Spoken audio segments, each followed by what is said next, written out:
Welcome to the third lecture of Inside the Creative Mind 2025. I'm composer Judith Zaymont, one of 4 co-directors of Maricopa Arts Council, MAC for short. And this is the 13th annual series of lectures we have been given under the rubric Inside the Creative Mind. They are a wintertime staple of Maricopa's art scene. MAC is an independent nonprofit with the overall mission of empowering the arts. Over time, MAC has introduced our city to many arts happenings, including poetry slams, the All-Arizona Championship slams that we held right here in Maricopa on April 12th. Don't miss it. Abstract art galleries and contests, and much more. We've published a book and maintained a YouTube video channel celebrating Maricopa's arts. There are about 34 videos on there already, and there'll be a lot more when we get all of the Creative Mind ones loaded up. Matt believes in paying artists, and we're very grateful for foundational funding from several sources, including the Arizona Commission on the Arts and local residents. In particular, we honor a recent grant through the city's Arts Initiative and several seed money awards from Maricopa Friends of the Arts. All donations are appreciated. We have a little box for donations over there if you are so inclined. Inside the Creative Mind was one of MAC's very first projects, recognizing the extraordinary talent, skills, and professional accomplishments of Maricopa's very own residents. This year, MAC joins the Library and Cultural Center to present a rich and intriguing roster of lecturers that continues through to the end of March. Please, let's acknowledge with a round of applause Maricopa Library Director Angela Howell for being so brave. Thank you, Angela. You're welcome. Full details about the current lectures are included on the information cards over there, and there's a little brochure about MAC as well. We know that the arts are a vast realm, housing many individual worlds. Arts with words and without words. Arts through sight alone or just through sound. Art purely in movement or through invention in design, and much more. And we often think of creatives as visionaries, like this gentleman, unafraid to glimpse the future and make it manifest in the present. Additionally, creativity can sprout out in more than one of these worlds, leading to changes of direction and turning corners. Sometimes it's the creator who steps forward, himself, to engage with the world in person, inflecting the understanding of his works through the maker's personality. By contrast, another creator tends to step back and let the works speak for themselves, fully. Both manners are genuine, and both are hugely typical of artists. So, though the mindset of an artist can appear mysterious, non-linear, and a bit magical, creatives are in fact very practical in conceptualizing new work. Through the Creative Mind lectures, we look to answer the eternal puzzle. What makes that magic work? Answering this today is experienced and prize-winning author Thom Schilling. He describes himself as a neurodivergent competitive writer, and he does enjoy writing stories about the unusual, the edgy, and all things weird. He is an experienced traveler who, over the past 11 years, has written 20 novels, 3 novellas, and about 67 short stories. His work appears in 7 literary journals, and he won the very first short story contest he entered in 2023. In some respects, Thom fully embodies what artist Gustav Klimt said, quote, "Truth is like fire. To tell the truth means to glow and burn." And the words of Henri Matisse, another magnificent artist, that creativity takes courage. Add to that observation that art should comfort the disturbed and disturb the comfortable. Get ready to be fully fascinated as Thom Schilling decodes his offbeat take on life through his writing. Ladies and gentlemen, author Thom Schilling. My name has never been brought up in the same sentence as Clint. So, I guess I got to do better. Writing is a verbal art form. My own feelings on that are, I'm too dumb to read music, too clumsy to paint or sculpt. Presentation's in 3 parts. She gave the bio. I want to introduce you to the real me. Talk about all about writing and the marketplace and publications. Before we get into this, I want to say that if you have any questions, don't wait till the end. Just ask them. If I'm covering it later in the presentation, obviously later, and we'll get to it. The other thing is, don't be afraid to laugh. At least I know 3 of the people here can laugh. I'm sorry, what's your name? You're the only person I don't know in here. Jean? Jean? Glad to meet you, Jean. Whenever you submit something to a publisher, they ask for a 50 or 100 word bio. And Judith read my bio, a graduate of Hanover College, neurodivergent competitive writer who enjoys watching people and writing about the unusual, edgy, and all things weird. Things are underlined: Hanover, neurodivergent, competitive, and all things weird. That, people who know me, will probably agree with that. Hanover is the oldest private college in Indiana, founded in 1827. Affiliation was Presbyterian, although I never met a Presbyterian in Hanover. Mostly Catholics and Jewish. The campus itself overlooks the Ohio River. It's about 700 feet up, and you can see for miles along the river. Annual enrollment is the size of a high school, 100 to 1,200. And I've got something on the most notable alumni. You refer to them as the good, the bad, the ugly, in any order that you prefer. Does anybody know who this person is? He went to Hanover. Candy, I've got candy if anybody. Here's some candy. I just tempted to pass this around. I was going to worry about handing it out. Does anybody know who that is? Dr. Sam Shepard. Have you ever heard of the name? He's the inspiration for the TV series and movie The Fugitive. He's convicted of killing his pregnant wife with a butcher knife in 1954, and the media covered him over and over. He was convicted of killing his wife, but in 1966, after Bailey handled his retrial and he was found not guilty. Evidently, the person that committed the crime was left-handed and Shepard was right-handed, and he got him off with that. His life was in shambles. He couldn't get practice medicine again in Ohio or any other state, and he was just abandoned. In 1969, he became a professional wrestler and died in 1970. Now, this is a Hanover grad, okay? Anybody care to guess what his professional name was? Wrestling name? Dr. Sam the Killer Shepard. Tasteless, completely tasteless. However, in 1997, his son wanted to find out if his father really did kill his mother. They did DNA evidence, and he was completely absolved. Kind of sucks to be him. Does everybody know number 2? Is that Woody Harrelson? That's Woody Harrelson. Woody Harrelson went to Hanover, and after he graduated, went on to Juilliard and better things. Woody Harrelson, the role he's most noted for is Woody Boyd on Cheers. And he'd often talk about things at Hanover. My favorite line was when they were having a bachelor party, I think it was for the bartender. And he talked about bachelor parties back in Hanover.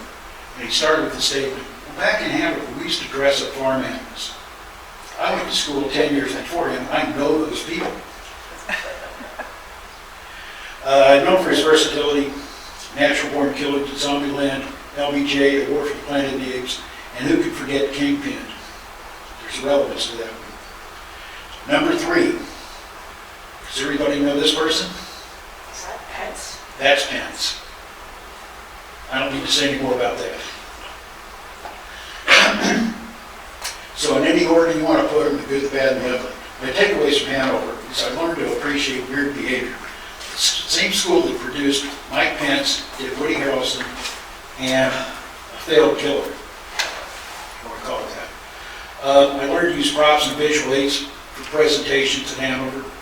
And somebody called me the other day and reminded me that the speech class will not allow pie in the face with Three Stooges references in speech class because of the mess that I evidently made.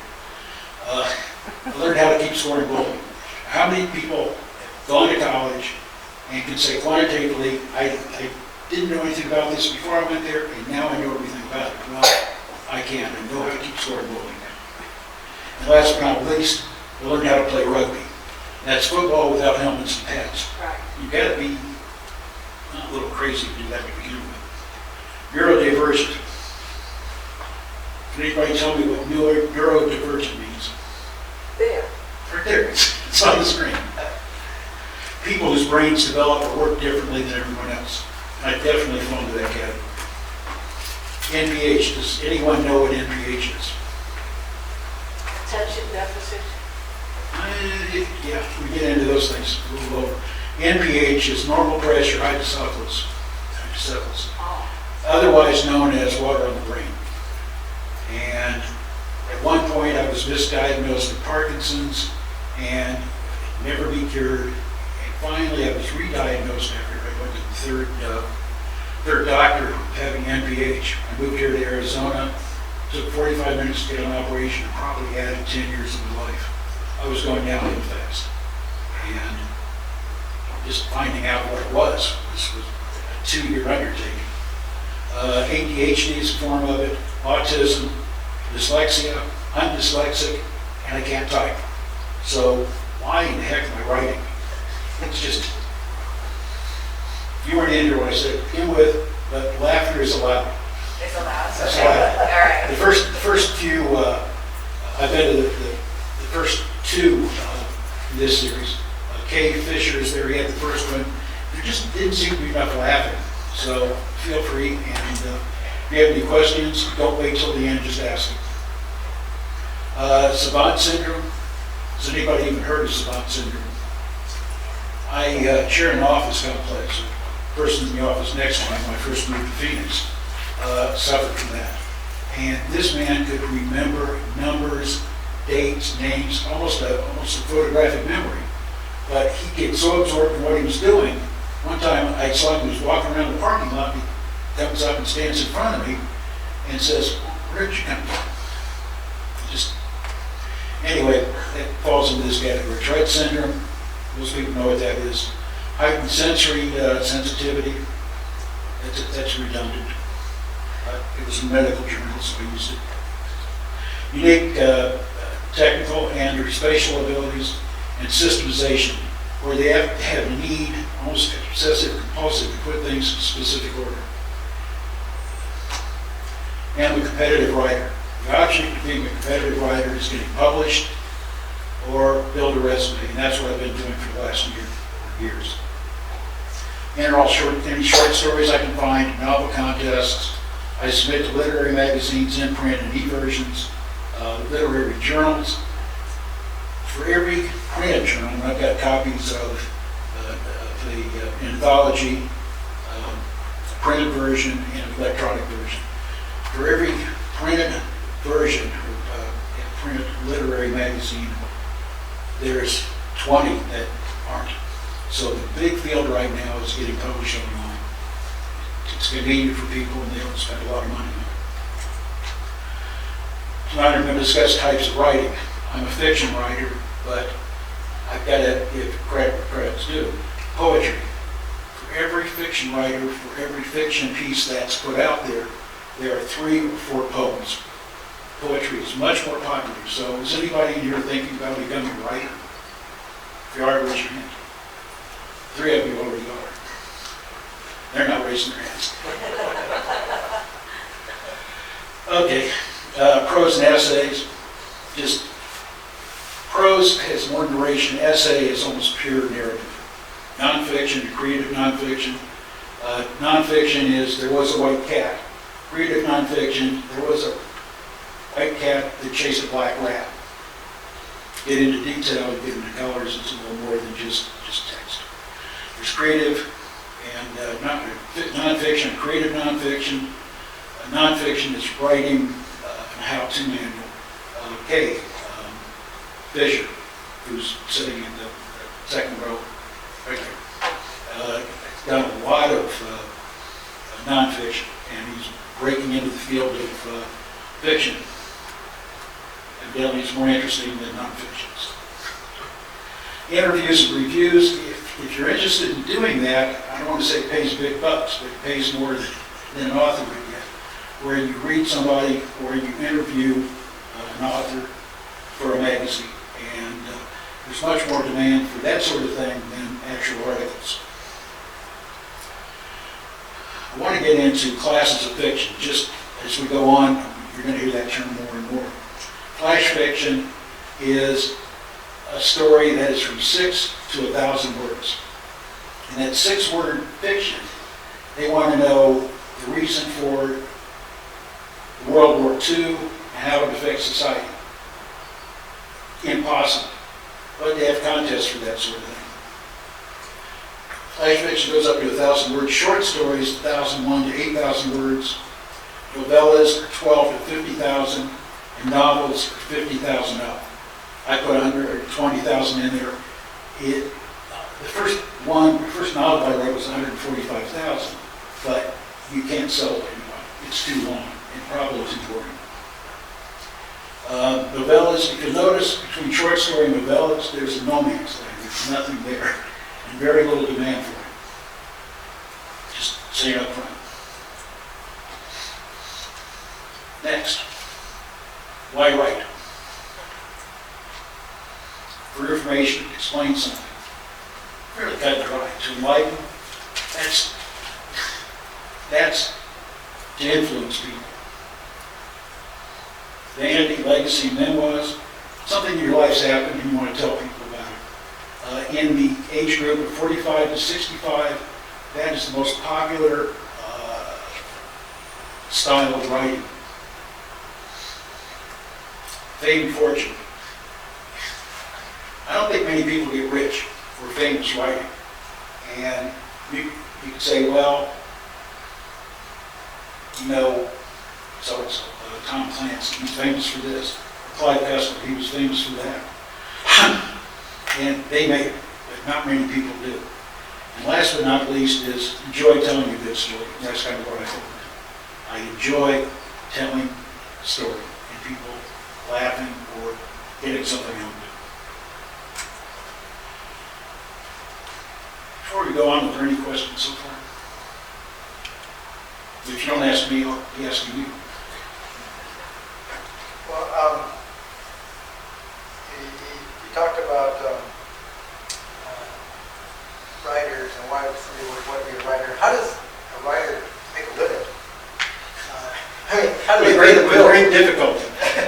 As I went through the things, poets are in much more demand than writers. And I would have never believed it because I don't like poetry. And probably because I'm no good at it.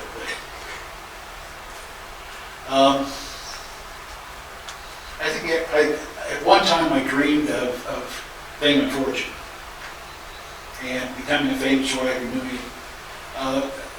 The person that makes money more times than not is writing nonfiction, how-to manuals, and that sort of thing.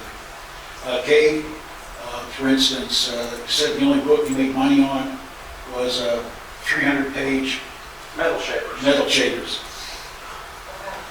So instructional guides pay more than fiction. That answer? Yeah, I just wanted to kind of find out what the attractiveness is to writing. I mean, obviously, it sounds to me like you're interested in telling a story. But what if you write a huge novel and it's not picked up by any publisher, does that just fall by the wayside, or is there a way you can generate some type of income to be able to earn a living on that type of Well, that's where I talked about interviews and those secondary things. There's more money than that than the actual writing. Interviews, you write about a writer. They get paid more than the writer does. When Kay presented 2 times ago, he had the first in the series, and Judith asked, where do you find your inspiration? Where do you get your ideas? How do you figure it out? Ideas are everywhere. You need to learn to imagine them, not see them for what they are. If you're writing fiction, it's, okay, there's a man on a bench by himself or sleeping on a bench. You see that, that's nonfiction. He's there. Now, your mind wanders to how did he get there, what happened, what significant thing is going on, and where is it going. Once you get that down, it's fairly easy to write. If you learn to imagine rather than see. Brainstorming. Brainstorming is you just put down ideas. And I started writing, worked in transportation for 45 years. And I had traveling jobs for 30 of those years, so I ended up a lot of time in hotel rooms, at airports, non-productive time. I started writing then. And I said, when I'm done, I'm going to do something with these things, sell them or whatever, make a fortune. Well, I finally retired and I'm trying to do something with the things I've written. I've done 21 novels in the past, mostly action adventure and for, I guess you'd say, horror. The brainstorming, as far as ideas go, it's one of those things that's good. Just anything crazy, put it down. And if things make sense the next day, go with it. More times than not, it's going to be right. When you're writing down, it just seems like nonsense. But every now and then you're going to snag something that's really good. Secondhand research. When I do a lot of research for the books I read, and I'll be writing about red mercury, which is a theoretic substance that you can use to create a 1 megaton atomic bomb the size of a softball. That's one of the things in action adventure you can do these sort of things. While I was looking at that, I stumbled across something that said red cell.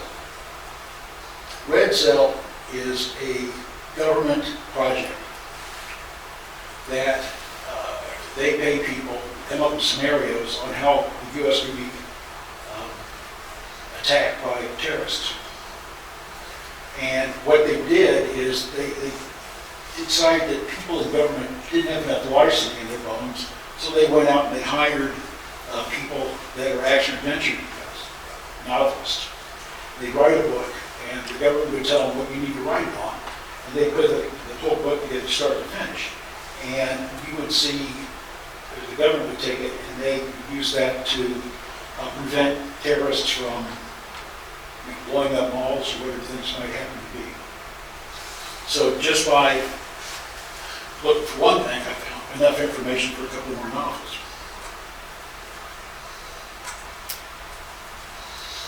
Dreams. A lot of people that write will have a notepad next to the bed, pen and paper, wake up in the middle of the night and they write things down.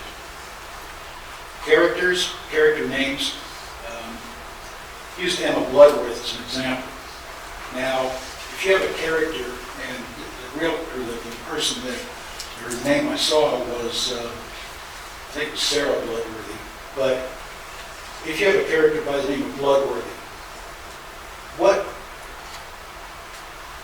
would you think the person would look like? You sat in the front row. Well, I'm imagining a woman who has dark curly hair, and she's middle-aged, and she wears glasses, and as far as That's okay. Anybody else? She's either a serial killer or an aristocrat. I can't make up my mind. You're both real close.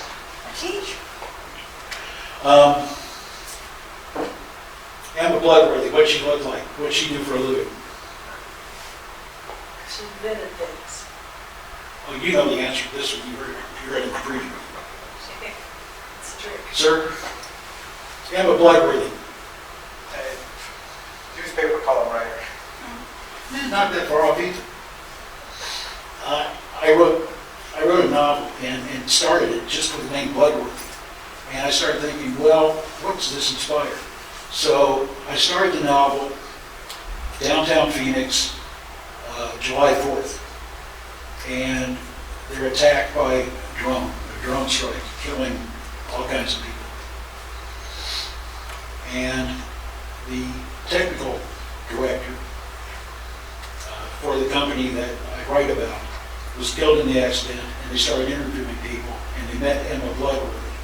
She was kind of a goth, pasty face, black fingernails, black lipstick, but she built a robot from scratch. Smart. And then she taught the robot to program. So the robot could create AI for other robots and go from there. So it's just, connecting one thing to another. Writing is relatively easy. People don't think so, but when you're dyslexic and can't type, it makes it a little more difficult. Advice for fiction writers. Begin with an opening impression. At least what I do, I've got 3 minutes to grab somebody. You pick up a book and you start reading. If I don't grab you in the first 3 minutes, which is the first 3 pages, then I'm never going to have you.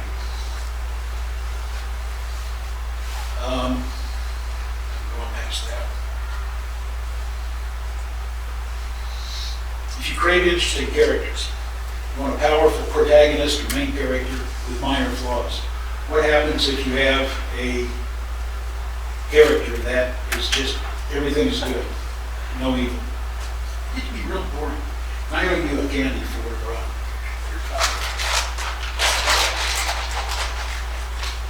Hey, would you like to help me out?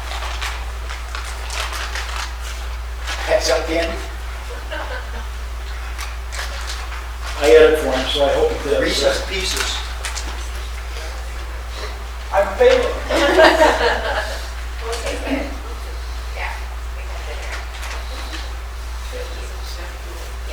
Antagonist, on the other thing, villains should be 10 or 50% villain and then have something exemplary about them.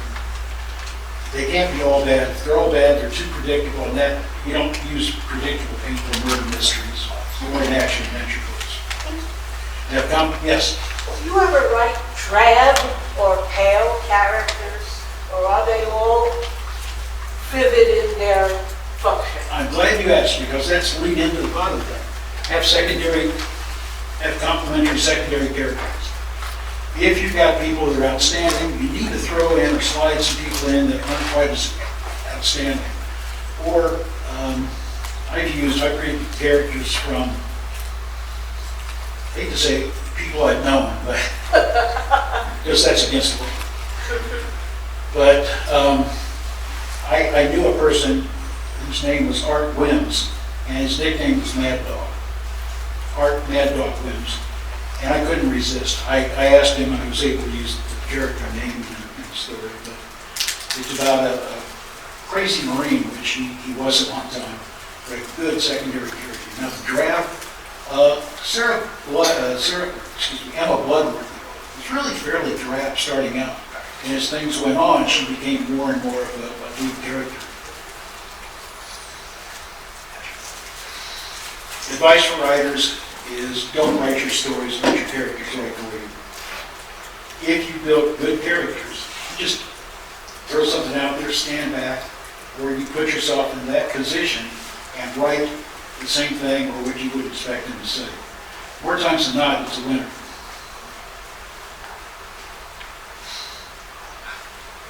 Know your audience. A lot of people write and they don't know who they're writing for. What do the readers expect to read? Hamlet said it best, let thy own self be true. Like what you write. To thy own self be You gotta like it before anybody else is gonna like it. That's Polonius' advice to Laertes. Okay, I'll take your word for it. Okay. We'll go to the next one. Don't distract your readers. The object of writing is to get people to start reading and not stop. If you give them a reason to stop, they're less likely to come back to it, or they don't go on. Or it just slows things down. Avoid spelling and grammar errors. If you're reading something, you see a spelling error, immediately you focus on that, and it's like, that, yeah, that's not right. So that's a stop. Don't use 50-cent words. Those are 16, 18-letter words that nobody knows the meaning of, and they've got to go in to the dictionary and read, look it up and see what it is. If you go to the dictionary too many times in a book, chances are it might not get finished. Let it run on sentences and paragraphs. Probably seem like a run-on speaker tonight, so let me move on. Avoid too many words used at the same time. The vehicle is what I suggested on that. If you put the word vehicle 7 times on a page, that's way too many. And it's a distraction, and people focus on it. Pam. Actually, Pam. Pam, I showed her how to use, how to do a search for a word, and some of the words, I think it was that. How many times we use that or said? And in a 10-page story, said was used 70 times. That you didn't write that, but we were looking at that. Or think, or well, I've got a list of things there. And high school writing, or junior high school writing, that's where you get an assignment. And tomorrow, I want you to just have a 3-page report on whatever it happens to be. And it becomes a word salad. You don't need to do that. And last on this, tighten your work. After you complete your manuscript, try to cut out 3 to 20%. How many times do you go over your work before you submit it for printing, for publication? How many editing traverses do you have? I'll get into that in Okay. talking about distractions. Minimize clicks. Limit the use of words like that, well, just, was, or said. You can cut out a lot of words, and you can make a story much more interesting by eliminating the ones on that list. Wishy-washy, limit wishy-washy terms. Maybe, should be, could be, would be, might be. Things should be either black or white. It's either yes, that's the way it is, or no, it's not. And, you know, trying not to be too subjective. Question? No, No. that's good. I said, oftentimes I have the word bite me. Okay. As a writer, have a support team. Writers groups like the Maricopa Library and Cultural Center that we have here. We've got three people that are in the group here tonight. It's a good source. If you're thinking about writing, come and listen to them. Kay, for instance, does a lot of work in self-publishing. And what you've got a cost of the book down to $3.33 versus $7 to $20 that somebody else would charge. He knows a lot about it and can help you a lot if that's what you want to do. Editors with genre experience.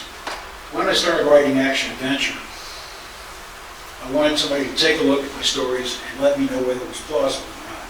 So, opening things were crimes. And I had a neighbor that was a FBI agent, a retired FBI agent. Had time on his hands, and he did my editing. And would say, okay, this makes sense. This would never happen in this world, and would help me correct flaws in the novel. If you get somebody like that, they're invaluable. Beta readers, people that have experience in it, that I use. I have like 7 different beta readers, depending on what I'm writing, and they'll read the book or the story, and then tell me the manuscript what they thought of it, and that helps a lot. And you were talking about what do I go through before I send it to a publisher? Give it to the editor, give it to beta readers, and each one of these times I rewrite it, rework it.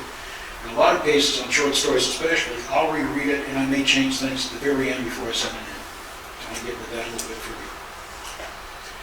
Last but not least, the thesaurus, the writer's best friend. Make sure you have one handy. Tell you what, I need to get water.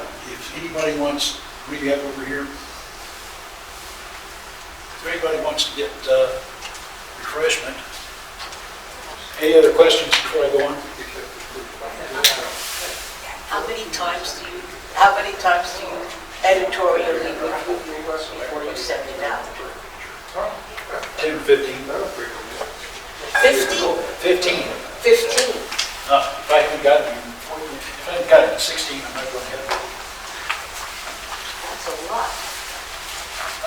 That's a great many times through. So you're a close editor of your work before you let it off your desk. The first book I did was about a man that wakes up one day or finds out one day that his son was the killer on the shooter on the grassy knoll in the Kennedy assassination. Good premise, too new to writing. It was too flowery and 145,000 words. It took me 9 years to get a first draft. I'd work on it, get fed up, go on to something else.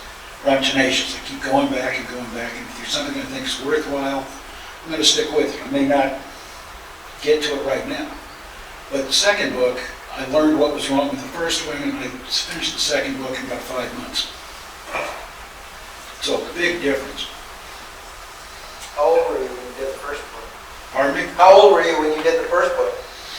30 years younger than I am right now.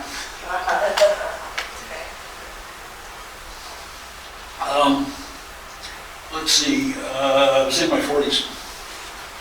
And do you have like different writing projects going on at the same time? I've got that on the slide, if you can hold on to it. What I want to discuss now are publications, what's selling and what's not.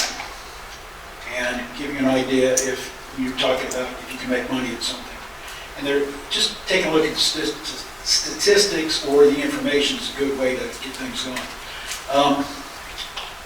First, let's discuss means of publishing. There are 3 ways to publish.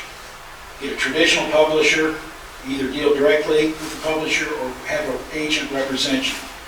Your royalties will be 6 or 7%, which isn't a lot of money.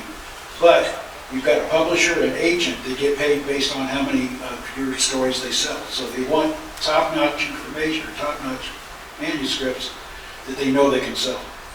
If you can get in on that and you've got somebody that has a good traditional publisher that will take a look at what you have and use it, it's a great way to get started. Self-publishing, it's a one-person show. Like I said, the best person I've seen in self-publishing, keeping it within cost limits, is Kay Fisher. Drawback on that, it's a one-person show, and if you're going to distribute it to a lot of different people and you want a lot of press, it's tough to do it unless you have people to help you out. And that gets down to the third thing. It's a hybrid contract. I've not sold a novel yet, but I've had people want to represent me if I pay them $5,000 or $12,000 or whatever.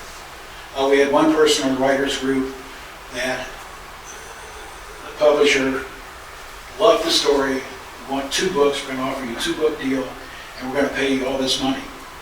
But it never came around, and he ended up losing, I think, $7,000 or $8,000. So know who you're dealing with, and there are sources that if you decide you're going to write, I can put you in touch with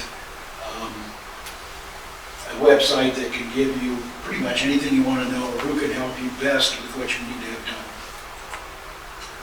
What sells? That's kind of just color.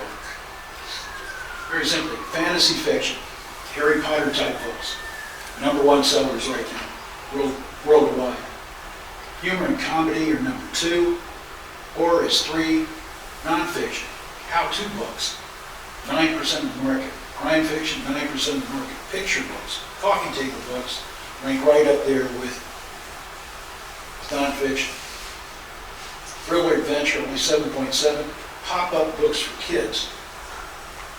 Pop-up books for kids sell more than romance novels, biographies, and all other. I noticed one category that's not up there that I know is selling well, and that's coloring books. I think those went into yeah, it must be in the yellow leather, Maybe. but it's a small amount. And your friend, what, Louisa, Yeah. is doing coloring books. And they have a higher profit to work ratio. Oh, yeah. Well, if you're an artist, you make just 40 pictures, you print it. You don't have to do a lot of research, you don't have to get copyrights, you don't have to do a lot of things. Now, remember, romance novels. 6.4% of the total market is romance novels. In the age group of writers, 19 to 42, 42% of what they write is romance novels. Really? Really. So you've got 42% of the people fighting for 6% of the market don't write romance novels. Where does suspense come in?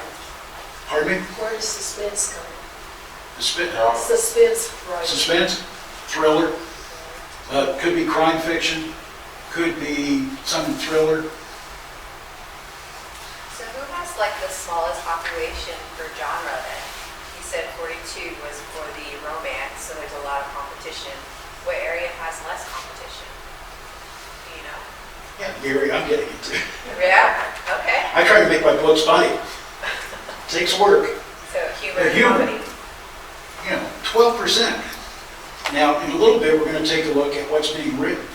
You're going to see that 12% of what's selling is humor, but it's like 4% of everything written. So there's a place in there, a niche, where you can capitalize on it. Let me go on to the next one. What was published in UPS or in USA? I'm breaking that down by type. Short stories, 40%. Now that includes poems and other things. Novels, only 25%, but everybody wants to write the great American novel. Travel, 20%, biographies, 10%, and children's and comics, which is what we were talking about, Kay, at 5% of the market. Realistic. Now that realistic includes romance novels, biographic, and creative nonfiction. 59% falls into that, and they did do a great job of breaking it down. But that's what's written, and that's where I got the 42% of it. The vast majority is romance novels. Historical's 18, fantasy's 14. Now, fantasy's the #1 thing, and that made up what percent of the market? I think it was, 19%? So that's kind of in range. History looks really low. Yeah, It is. Who writes about it? yeah. I mean, people that wrote it, that wasn't in 2024, that was in the 60s and 70s. I have a question now. Now that we're moving into, I guess, a new age here with AI, I noticed that publishers ask how much of your product or let's say your manuscript involves AI, which is could be anywhere from just the word processing to pictures to, is it changing the market? I covered that in the writer's group. Now, I've got something on it, but that was a fallback. I didn't plan on covering that. Or if you'd like to cover it, Just curious. I've got my presentation, I've got slides after the presentation, so I've got that in there. Okay. And I can give you a copy, unless if anybody else is interested in it, I'll cover it. Portfolio management. You were asking me about that before we started. Number of manuscripts. I have 96 active manuscripts I'm working or trying to get published. I've completed 83, and I have 13 that I've got in progress. If you have writer's block, just write about something else, and then go back and forth. I never have writer's block. I've got too many projects going to spend too much time fighting over one word in a mouth. 83 completed, and I'm working on 13. Number of manuscripts, flash fiction, less than 1,000 words, 13. Short stories, 42. Novellas, 5. Novels, 21. Nonfiction, there are 2 that I'm writing. The NPH group, Hydrocephalus Association, there's 1 that I'm writing on that about what I went through. And there's another one that's nonfiction about, it's a memoir. Total completed are 83. Here's the kicker. Manuscripts submitted. I submitted 303 manuscripts from the 1st of April to the end of the year. Rejected, 171. Now, there are a lot in the mill that,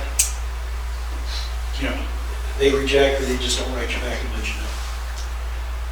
Percent published, I had 9 stories published last year.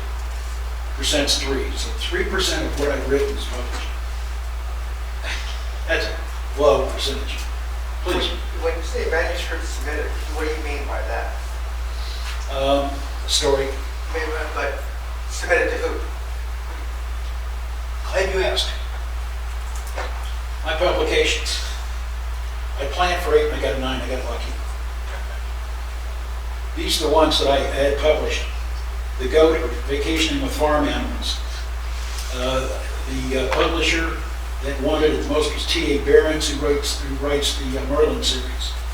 And Farm Girl Press. I've got a copy of the Farm Girl Press up here if you want to take a look at a literary magazine. Flash fiction, words 992. Rejections before publication, only 3. And I've had 2 people, the Farm Girl Press was a reprint. So I put it out there and they wanted it too. Synopsis is, my father takes vacations with a goat. And it never happened. It's 100% fiction, but my brothers and sister believed it. It was that good. And I think that the people in the writers group got a kick out of it. So it's about a coming of age story where its father every year would go out on vacation and come back 2 weeks later and never heard anything about it. Well, he'd take the goat with him and he'd go from bar to bar raffling it off. And in the end, last time he came home, he didn't get the goat. His SOB wouldn't sell it back to me. Anyway, that one, it's one of those, every now and then I'll put it out there, and I probably told the story 1,000 times. Second is Killer at Cozy Cove Campground, and that's published in Living Springs anthology.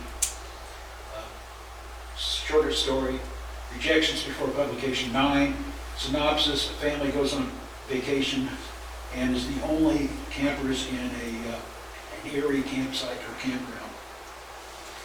My Doppelgangers, picked up by Civic Journal, rejection before publication 8.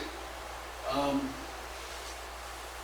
said earlier that I traveled for 30 years, and at times nothing pleased me more than to go out and have a beer and a burger and a couple beers, mind my own business, and sit there. And I don't do that anymore, because there were 3 separate occasions where somebody sitting at the bar saw me and immediately didn't like me. I reminded them of somebody else that they knew, and I must be just like them. So it talks about how the character here gets out of it. Angel on My Shoulders, or Angel and Devil on My Shoulders. Down in the Dirt magazine, bought it. Only rejected once before it was published. They liked it a lot and grabbed it immediately. Synopsis is man goes to a hotel late at night and steals a police car that was parked in front of it.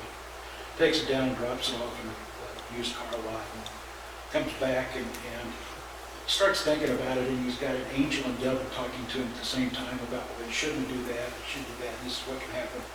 And he went to bed, and it just scared to death that he's going to get caught.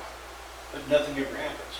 And he goes back to that same hotel 9 years, 10 years later, and there's another police car sitting out, and he steals it. And it didn't go so well the second time. I don't want to ruin the story. Walking and talking with whales. One of our projects in our writing class had 3 options of things you could write about. One was you... 1 and 18. Pardon me? 1 and 18 projections. Yeah, I'll explain that when I get to it. So anyway, it was a project in our writing group, and I liked the idea, so I wrote a short story on it. And I sent it out. The first person I sent it to rejected it and said, well, it's March, and the contest isn't until November, so call me back in November. Resubmit it if you want to. So on November 3rd, I'm sitting at the keyboard, and I decide I'm going to send this back to Once Upon a Crocodile book. And I get an email that says, well, are you going to send me it or not? So I sent it. And in between sending it the first time and sending it the final time was 18 others that rejected it. This guy saw it the first time, liked it so much that he, waited, and he thought I'd send it on the 1st of November and thought I was holding out for something. But the people in this business are quirky. I mean, and I'll get to it in something else I've written. Rule number 2, no hitchhikers. Book of matches, and there was another company that I entered a contest on, and they wouldn't publish it because it was a nonfiction contest, and the person said, there's no way, and where it says category debatable, I submitted it as a nonfiction, creative nonfiction. And the publisher argued with me that that couldn't happen. It would never happen. And he agreed to put it up as a fiction story, but absolutely refused to enter it in the competition for nonfiction. So meanwhile, Book of Matches, writing back and forth with them, and decided to let them have it. They've been really good. But rejections before publication, there were a total of 17 rejections. If you feel strongly about what you've written, you've got to go back to it. And in this one, remastered, which meant I reworded it completely. The first time, it was called Square Planets. The second time, it was Pepsi, Please. The third time, I didn't change anything in the story, just changed the title on it to Rule Number 2, No Hitchhikers. And it sold immediately. Wow. Didn't touch it. Sent it out, 17 rejections, and then all of a sudden, I changed the title and go for it. And what was the lady that had the art thing last time was talking about the titles and how important they are? Yeah. Yes. Yeah, and it's true, even in writing. It's real. I picked up a hitchhiker one night in Buffalo, and I was living in Canada. So the last gas station before you hit the border was 10 minutes away. So I picked up this guy. It was a rainy December night, and he was drinking a Pepsi. And he was freezing. He just wanted to go someplace where it was warm. So I asked where I was going, and it's like, I really don't want to talk to him. And I went against my better judgment, and I gave this guy a ride. And we're going from the gas station to the border. And 10-minute ride, and we're on the New York Skyway.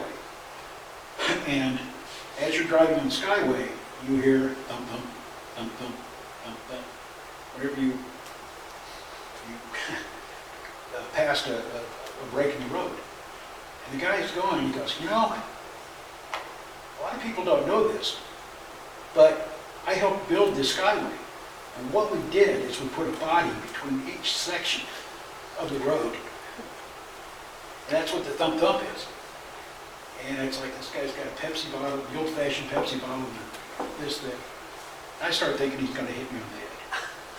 He's going to kill me. And my paranoia starts getting the best of me, and it's like, how am I going to die? This is going to happen, and everything. And then out of the clear blue, and it's a rainy, drizzly, nasty night. I mean, freezing ice. he points up in the sky and he goes, "No, there's square planets up there." I think I'm safe. And it got worse from there. But I dropped him off at the duty-free store. I said I had to go to the restroom. I just wanted to get stopped and get him out of the car. So the security guards at the duty-free store come out and they ask, "There's a guy bothering you?" We look around and he's gone. And he had footprints in the snow. He went out to the middle of the parking lot and just ended. That's the part that they couldn't believe, but no, it's real. I don't know if he'd walk back in the same place, but I was like, "Well, where did he go?" So I submitted that and had to change the title, and next people picked it up. My biggest fear, Writers Co-op, and this is a great group of people to work with. They're weird, which is right up my alley. I sent in an essay about my 5 greatest fears, which were bullies, fear of heights, fear of rats, fear of pretty girls, and Bigfoot. It's a strange mix of things, but I've got an open submit invitation. Whenever I want to submit something, I can, rather than have to wait for open enrollment or open submissions. Terrible talking tattoos, once again, weird. Rejected 14 times before it was published. And it's about a man who wakes up one morning and finds out that he's got 2 tattoos. Skull and crossbone on this arm and Betty Boop on this arm. And the tattoos start arguing. And it gets more depressing as it goes on. He finds out that in the middle of the night he killed somebody. Swamp Witch. Pride and Joy. The first or second, I think the first short story I'd ever written was the goat story. Swamp Witch wasn't a humorous story. It was an emotional. It was about an old lady that lived in the town I grew up in, and she just looked like a witch. I mean, old, like her 90s. And as kids, she lived in the middle of the swamp, and we'd go and look and just try to see what she was doing. I guess we were way perverts or something, but just natural curiosity. And in the end, the lady died, had no friends, and I was one of 4 pallbearers who couldn't get 6 people to bury her. And it's just kind of tells her story, and kind of emotional. And it's 26 publications. That was I wrote it 30 years ago. And one by one, I'd send something out occasionally, nobody would do anything. I finally got in touch with the Academy of Heart and Mind. Now their thing is they will publish a story a day, and their distribution's like 7,000 people. So if I want to get read or want people to read what I'm doing and to build a resume, that's a good place to do it. And they were extremely nice about doing it, and I get their things every day now. Resources. If you're thinking about writing, there's no reader fees, and you have free submissions. There's a website called Authors Publish, and another one, publishing ... and other forms of insanity. And what they do is they keep track of who has contests or magazines that are looking for submissions and whatnot. So if you're thinking about it, you might want to write those down. Thank you.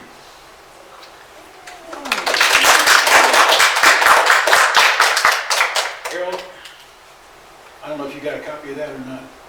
Oh, Judith, go ahead. I have 2 questions. First question is, have you ever written any characters that were modeled after you? If I said yes, I'd have to sue myself. A lot of what I've drawn on is personal experience. I mean, like I said, my dad never took the goat, but everybody believed it. The camping story was real. We ended up in a campground, so we were the only person there. And there was a house trailer and a general store. And nobody else there, but there was a man sitting in the house trailer looking at us all night. And every time you'd hear any kind of rustling, we're going to get killed. This is deliverance. One of my characters is modeled after Thom. Yes, Captain Thom. Yeah. Yeah. I have a second question. One of your early screens listed the reasons why we write. Yes. There were 5 reasons given. 2 of them were social reasons, connecting with the readers and telling a good story. But 2 of them were from, I don't know, looking back at the self of the writer, like ego-driven. And that really surprised me, that 2 of the 5 were ego-driven. And the one at the bottom wasn't there. It was enjoy telling a good story. To inform or explain, to enlighten, and enjoy telling a good story. Okay, so 3 are connected with your readers. But the other 2 have to do with a kind of vanity, which is the word that you actually have there. Is that quotient real? I'm wondering, is that a quotient that's real for the other people in here who are creatives? Remember what I said, number 2 on the list of, or number 1 on the list of writers between the ages of 42 and 65 are memories. Vanity.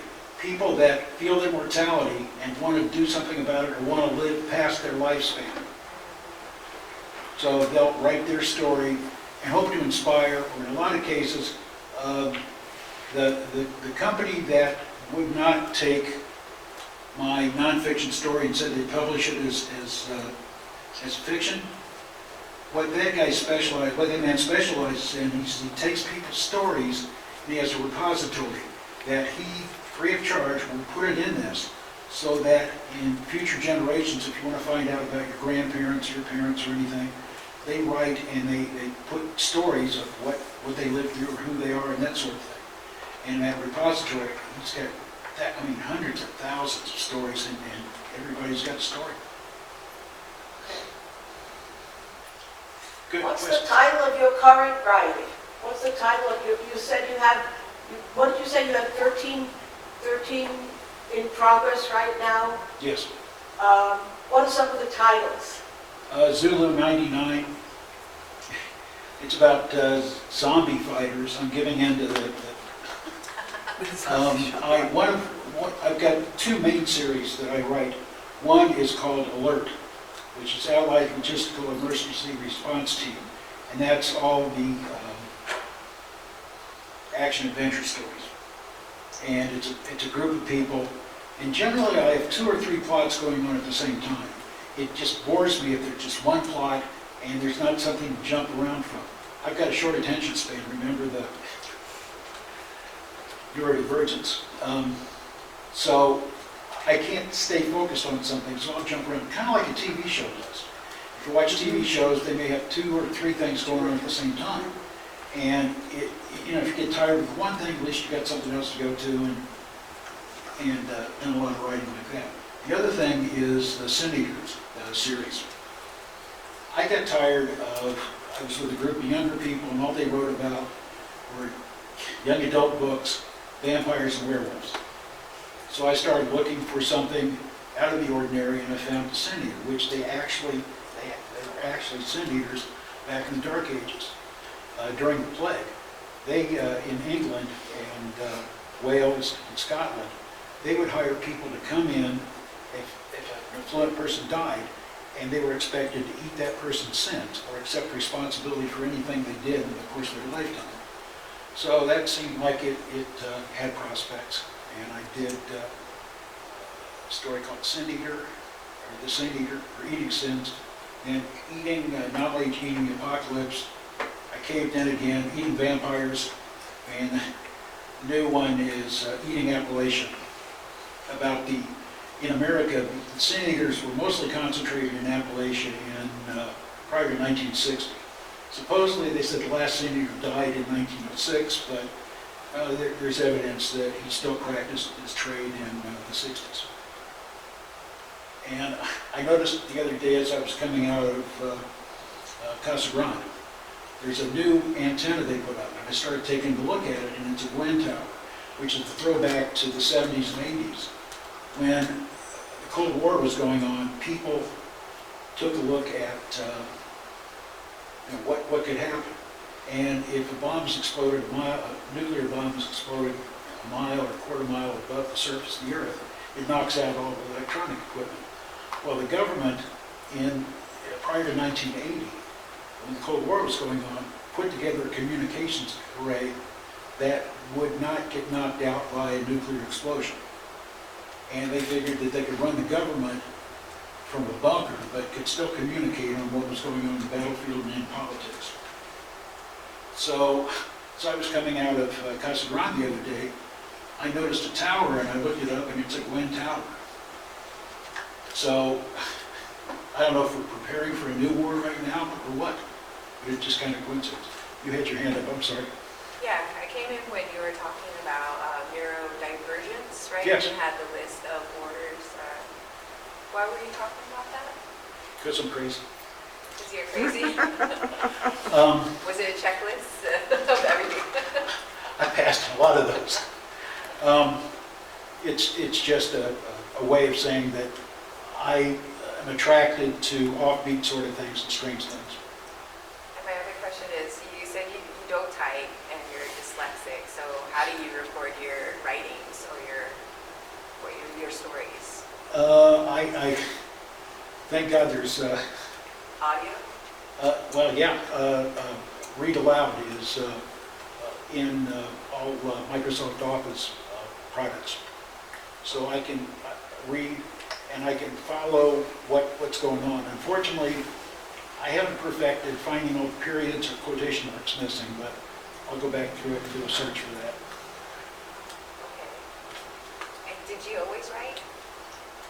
Did you always love writing? When I was a kid, I read a lot, and we were from a poor family, so I didn't start writing until probably fourth grade. I'm more of a reader than a writer. Okay. So it was more like, I'm bored of this story, I want to make up my own kind of thing? Well, where's Pam? Pam and I were talking, and it's, well, why did you become a writer? She said, well, I read these people, I read what they write, and I can do better than that. And I know exactly what she means. I can do better than that. Yeah. These are people I really like. But he sold more books than I have, so we'll go. Yes? I was wondering, what did a sin eater do? Oh, there's a ceremony that goes with it, and what the sin eater does is the family will, at the time in the Dark Ages, would pay like 50 cents for him to come in, and they would make a meal and put the person whose sins were being eaten in the middle of like a buffet table. And the sin eater would symbolically eat the food and accept the sins for where they committed. So, jumping forward to modern day Kansas, today's sin eater is a Kansas farmer out in the middle of no place, and you end up with a lot of misfits in this town. And a lot of them are there because he's there and they want their sins eaten when they die. If you're interested, I'm looking for people that would like to be a beta reader. And I've got business cards over there and over here. If you'd like to, if you're interested in something, I can send you a list of things I'm working on. And the younger the adventure books I've done okay on, but the ones that seem to draw the biggest interest are the sin eaters. And when I started writing, nobody did. I mean, we looked for it and there was nothing there. You go in now and do a search on sin eaters, there's like 8 or 10 people that are writing those novels now. So I was slow on the draw. I waited until I was retired to do it, and it was too late. Sure. What kind of research do you do for your writing? Like conduct interviews? Do you research on the computer? Do you read other works? What kind of research have you done in your history? I used to have access to the military college, where I could go in and anything I needed to know about the military I could find. Then one day, some gentlemen from an organization stopped at my house and asked me to stop doing that and cut me off. I can't use it anymore. The other thing is, like I said, my first time around, my editor was an ex-FBI agent. And I've had friends that were in the CIA, Air America, and has anybody ever heard of the term LRP, L-L-R-P, or LRRP, Long Range Reconnaissance Patrol? These are people they would take out and dump in the middle of the jungle, and they were expected to find somebody and give them a communicator. It's kind of like a mailman in the jungle. They give them a compass and a map and turn them loose. And I had can't say friend, an associate who did that for a living, and some of the stories he told were just fascinating. Couldn't believe it. So I took bits and pieces of that and used that to structure something else. So you know how like some artists or some creators, they have like a vision or a purpose. Do you imagine yourself having one or following? Following is it's what I said. I enjoy telling a good story, and if somebody reads it, enjoys it, I'm not asking for anything more right now. May not be the right answer you want to hear, but... No, I'm just kind of like thinking out. And there's a little vanity there. I'd like to have something that lives past me, but Right. my life growing up was so miserable, I don't want to write about it. I want to forget it. And that's why I try to put humor into as much as I can. Do you feel like it was like that purpose, that, finding humor in life, you kind of already knew that when you were a kid? Or do you feel like as you grow, you kind of evolved and you kind of like, oh, this is what I'm about, this is what I like to write about? That would be a nice thing to say. I don't know if I've evolved yet. I'm sure there's a process of evolution. I mean, I started out writing short stories and then went to novels, and now I'm back to short stories. In 2025, I'm going to put a serious press on getting some novels published. I mean, I would like to came in and said, yeah, I've written 20 novels, they all sold, this is how you do it. Yeah. But, the Swamp Witch, that story I wrote 30 years ago, and it's been rejected 26 times. But I knew it was a good story, and I kept up with it, and somebody picked it up. And there were cases where somebody, nobody took a look at what I had, and then all of a sudden, two people all of a sudden wanted the same story. There's no rhyme, there's no rhyme or reason how this works. It just happens at times, it seems. Yeah. What steps did you take to get into college to start your studies?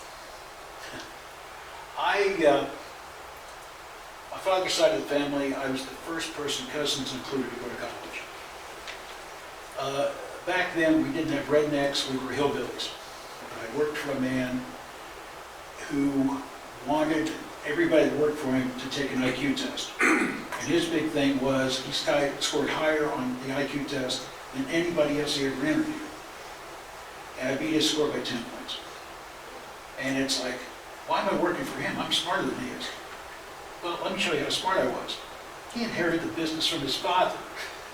It didn't dawn on me. I was dumb. I'm sorry. Question back. Yeah, how many hours would you say you put into researching for your novels? Research? Oh. How many hours? At one time, in the early days, I spent more time researching than writing. And a lot depends on if I have subject matter experts that I'm working with or talking to. I don't do as much, book learning or looking at books for stories.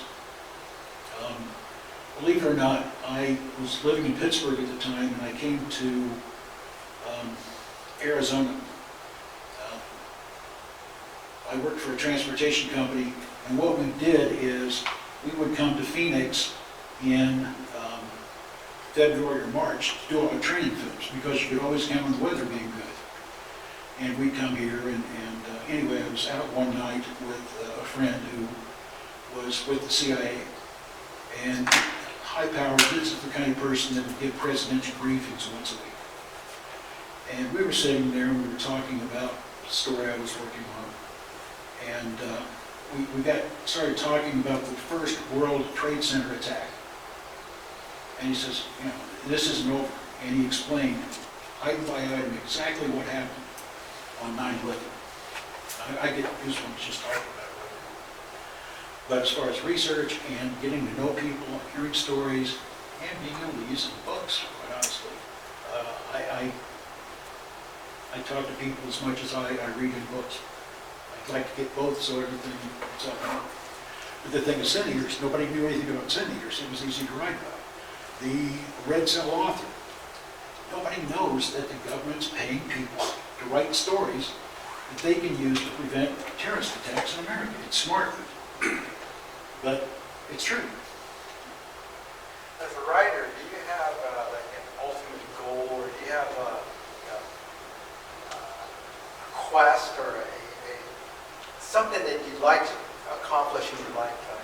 Do you recognize? I'm so old, I'd be happy to sell everything I have and not write another thing, but it doesn't work that way. I'm obsessive too. It's kind of the neurotic thing. I'll see something and I just have to follow through with it. In one of my books, I was at a club one night and they were lowering the awning and it was raining and it was nasty. And the guy reaches out and says, it's a perfect night for banana fish. Don't know why, but I got this idea about banana fish. And I started obsessing over it. I started asking people at the club. I figured maybe it was drug reference or something. Nobody knew anything about it. And one time I was talking to an English professor and he goes, oh, banana fish, that was a J.D. Salinger book. And I went off on a whole different tangent because the banana fish thing, I read everything J.D. Salinger did. In there, I started highlighting different things. I learned Zen Buddhism, I learned Hinduism, and it just branched out into a lot of things I didn't plan on going. So, where am I going with this? Who knows? Who knows? It's taken me a lot further than I thought I'd be, and I really enjoy when somebody says, I like what you're doing. Thank you. Oh, thank you. Where can we buy your books? As soon as they get published, I'll let you know. I can give you manuscripts that I have. Okay. Or short stories. Short stories, I mean, I've got 3 different things here. This was the Killer in Cozy Cove. It's an anthology. I'm here with about 30 other people. They've got big print for older people. Okay. Those his stories. The Gilded Weather Vein was the story about the goat. 2 girls were starting a new literary journal, and I think that sells for $16 in the Borders. I don't get any money, but it was getting started, and I wanted to do that. And now I've got a place with, if I want to test something out, I can send it to them and see what's going on. So part of it is building connections. This is a copy. This is the Walking and Talking with Whales. This is published in Great Britain. It hasn't gone on here in the States yet. But he did it, and it was fun to work with. The only thing was, he marked it all up with things that were misspelled. And I was using American English, and he was using British English. Funny. So we made those corrections, and everything's fine. I do have an American version of that one, too. Okay. Thank you.